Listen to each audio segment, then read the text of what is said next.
Sinampahan ni Batangas 1st District Representative Leandro Lebiste ng kasong libel si Palace Press Officer Yusek Claire Castro dahil sa umunoy pagpapakalat ng fake news at mapanirang pahayag laban sa solar business ng kongresista. Ito po background nito mga partner. Inakusahan ni Castro si Lebiste ng pagbebenta ng kumpanya na may prangkisa. Isang paratang na mariing itinanggi ng kongresista. Ayon kay Lebiste, hindi niya binenta na sabing kumpanya kaya niya tinulak ang kaso laban kay Castro para itama sa mga publiko ang mga di totoong pahayag. Ang tensyon, alam nyo, matagal nang may tensyon tong si Lebiste at si Castro, no? Kaugnay ito na malawak na kontrobersiya ng Cabral Files na tinatawag natin, no? Ito po yung dokumento. Di umano ay galing kay DPWH Undersecretary ang namayapang si Maria Catalina Cabral na naglalaman di umano ng mga opisyal na sangkot sa mga usaping budget. Samantala, nagpahayag si Castro na dapat imbestigahan kung paano nakuha ni Lebiste ang mga files na yon. Yan, may pinagmulan tong alitan na ito, partner. Bakit mahalaga yung issue na ito, no? Ang pagsasampa ng libel case ay bahagi ng mas malaking usapin hinggil sa pagkakalat ng impormasyon at depensa ng reputasyon, legal na pananugutan sa mga pahayag ng mga opisyal ng gobyerno at ang transparency sa mga dokumentong pinalalabas sa publiko kaugnay ng aligasyon ng anomalya sa pamahalaan. Mga partner, anong masasabi nyo rito? Pagkakaalam natin, yung pagsampa nito ay mayroong 110 million, humingi ng danyos na 110 million ang kampo ni Lebiste laban dito kay Yusek Claire Castro. Partner Dan. Okay. Linawin muna natin mga kababayan, mga magandang hapon po sa inyong lahat, ano? Ayan. Ano ho ba kaso ang sinampa sa dito ho kay Claire Castro? Ang kinaso po ay libel at cyber libel. Ito po ay batas ng Republic Act 10175 noong 2022. At nabanggit na po halos dito sa ating pinag-uusapan kung ano ang pinag-ugatan nito hong pagkasampaho ng demanda ni Congressman Lebiste laban po kay Castro. Kasi ganito yan mga partner para sa akin, ano. Bibigyan ko lang ho ng komento kasi sumagot agad si partner si Castro May mamaya tatalakayin natin. Mamaya babasahin natin yung sagot sige. Ikaw lang pero komentuhan lang natin kasi may sagot na si Castro. Pero itong punto dito sabi nga ni Professor Malu Tikia, ni Ma'am Malu, sabi niya, ang trabaho mo ay professional na magbigay ng impormasyon galing sa Malacanang at hindi yung sarili mo ang binibida mo. Ang pinag-uusapan kasi dito, ang pangyayari dito, bida-bida pala partner, bida-bida. Bida-bida kasi isipin mo partner kasi sinasabi ko nagbida-bida, imbis na yung trabaho niya, yung kanyang yung boss niya, yung kanyang ilabas yung ano man pinapasabi ng boss niya, yung sarili niya na ang nagiging front po doon sa usapin. At nagsisilbi nga ngayon na tingnan natin, hindi ko alam kung instant karma po ito kay Ma'am Chaka, Ma'am Auntie Claire. Pasensya na, medyo nadudulas ako. Oo. Pasensya na at kasi nagsampa ito ng kaso, di ba? Kamakailan yung sinabing pinagbabantaan daw ang buhay niya dahil sa salitang yung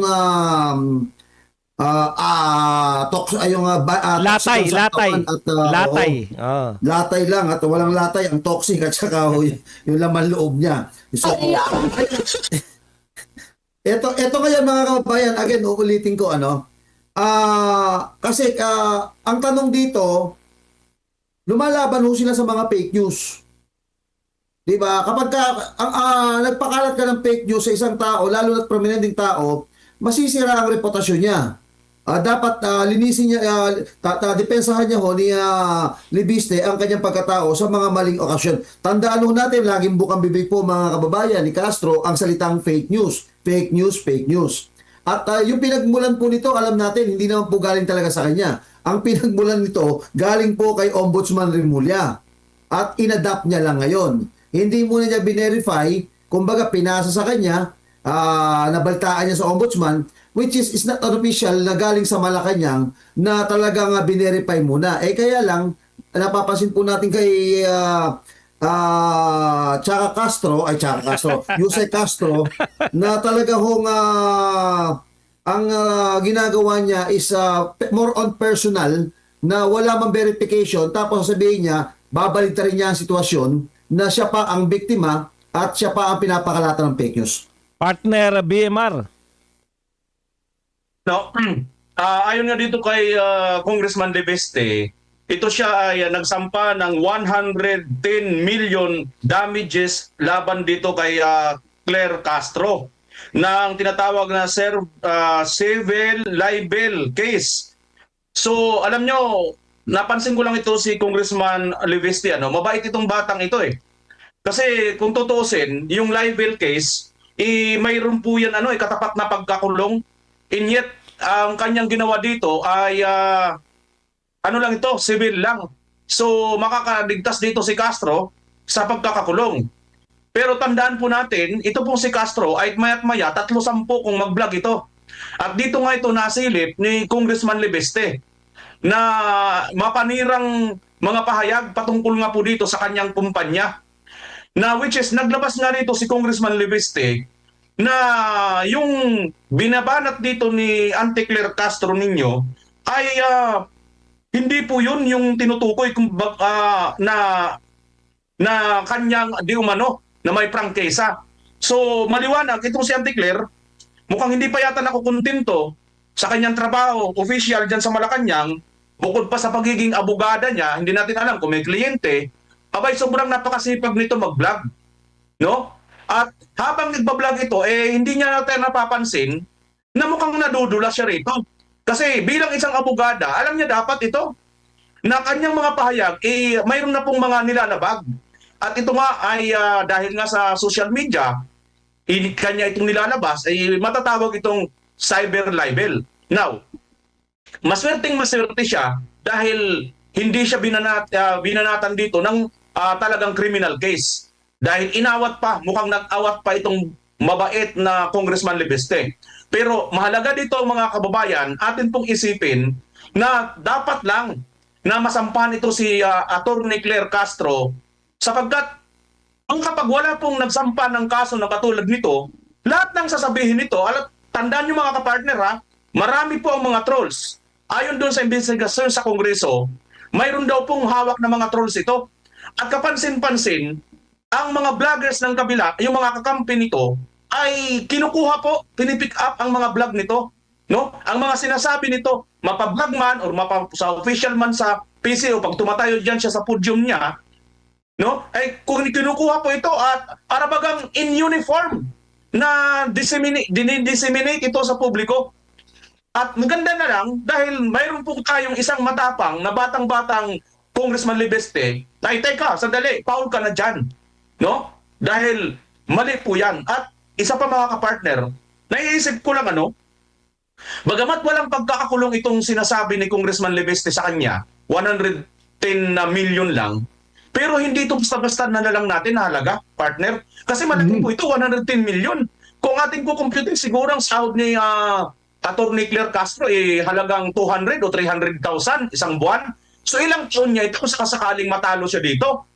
Ang iniisip ko, partner, maliit ito. Kung ikukumpara naman din doon sa may napabalita din dyan sa lumabas sa Congress hearing na mayroong 50 million na nakalaan para doon sa kanilang mga trolls or troll farms.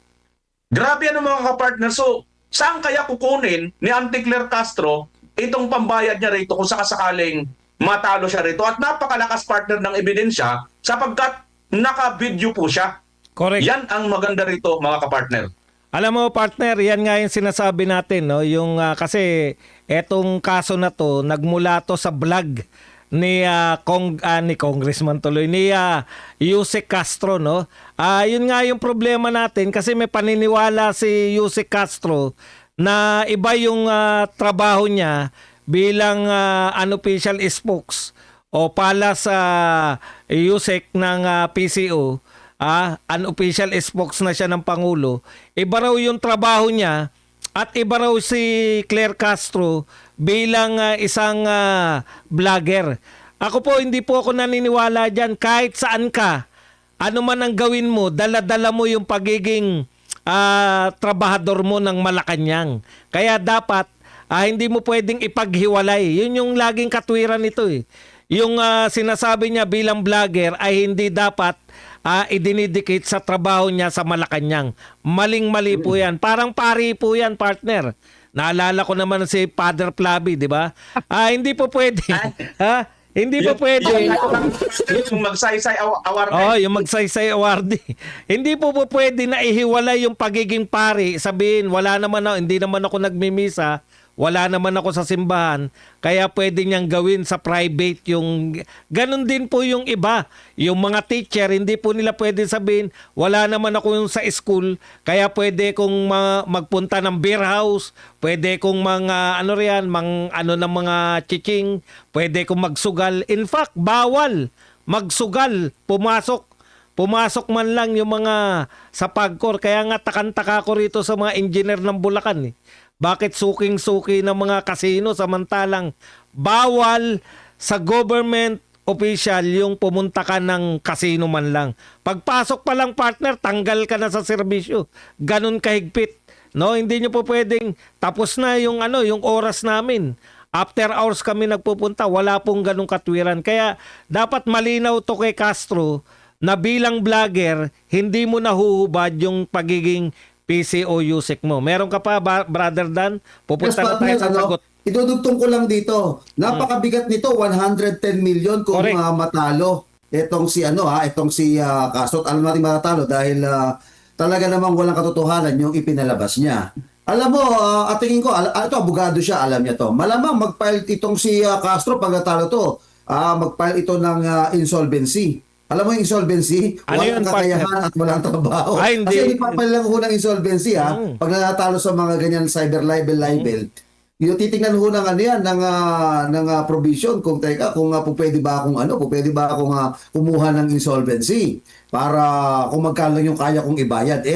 Kung magkano lang yung linawin lang natin hindi yung wala ka nang babayaran. Kung magkano lang yung kaya mong bayaran. Sa insolvency. Kung insolvency, depende yan kung sa anong klaseng pamumuhay meron ka. Kamukha niyan, abogada siya. At the same time, naging spokesperson siya. Correct. So, ako naniniwala ko, yung partner, babasahin mo ba yung kadagdagan kay Castro? Kasi may sumagot yung sagot niya, babasahin natin. Ikaw na. Okay. Yung nilabas si Castro. Ito po yung sagot ni Yusek Claire Castro para maging patas. Alam nyo naman tayo rito sa Birada Aguila, para patas tayo. Kunwari. Okay, in spirit of fairness. Hindi, totoo pong patas tayo kasi iba na, hindi naman to vlog natin eh. Sa vlog natin talagang bias na bias tayo. Tayo po ay okay, dito po sa Birada, tayo, talagang parehas. Kaya pasagutin natin. Ito naman po ang sagot ni Yusek Claire Castro. I have not yet received the copy of the complaint filed by Congressman Libiste. Linaw ko po yung kaya po siya pinailan, parang hindi natin na-stress kanina, kasi sinabi niya na binenta ni Libiste yung kumpanya niyang may prangkisa.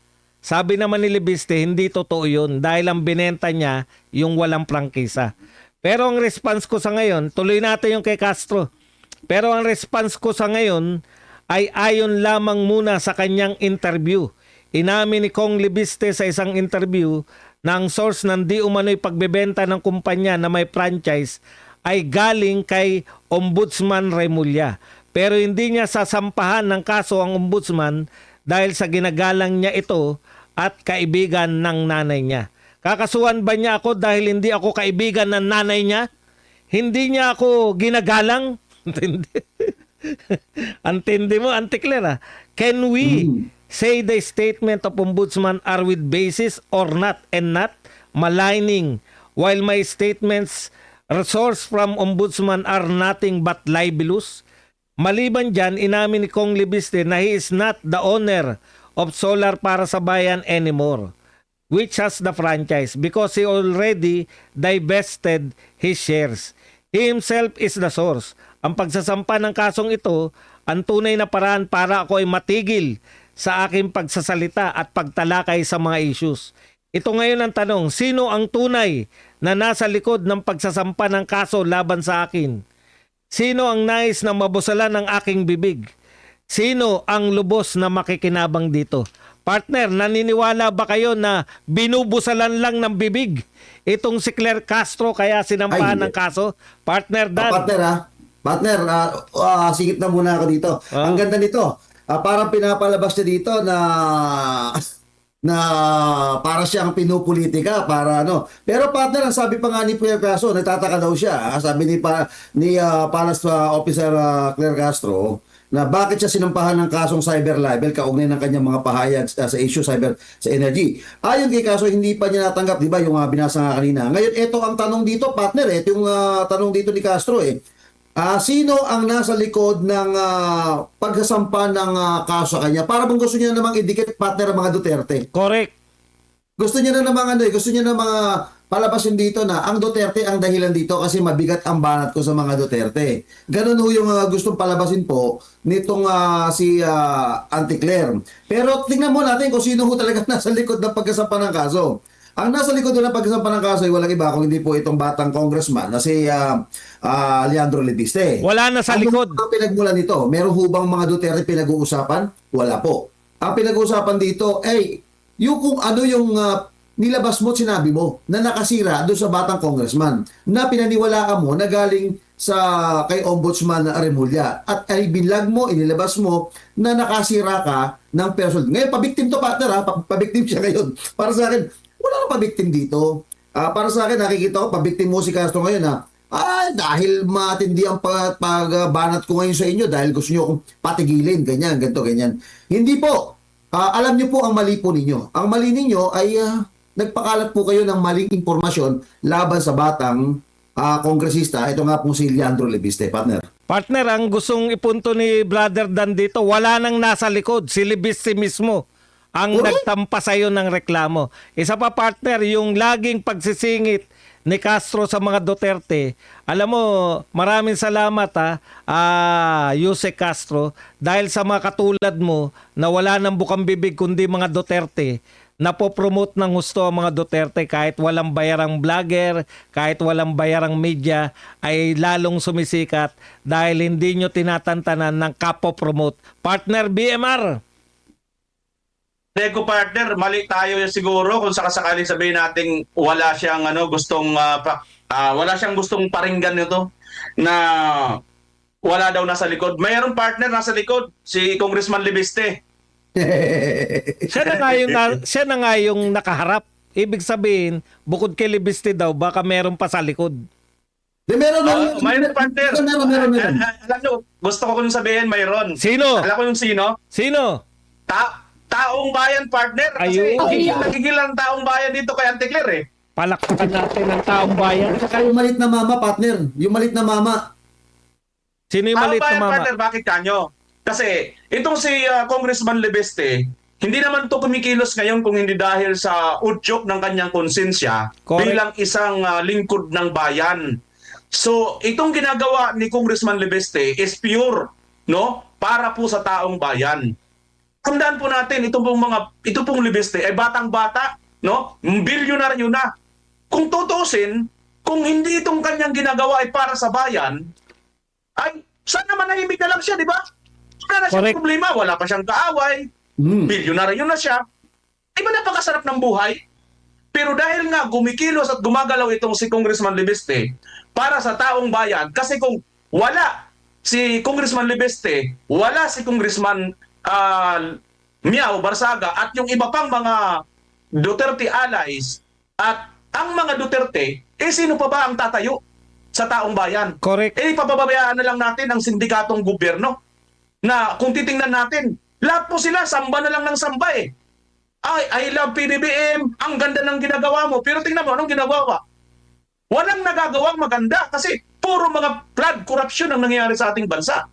Kaya ako naniniwala, kung yan ang gustong patunugin ni Auntie Claire na mayroon nasa likod, Maari ako mismo makakapag-testify. Taong bayan at isa ako sa taong bayan doon, partner.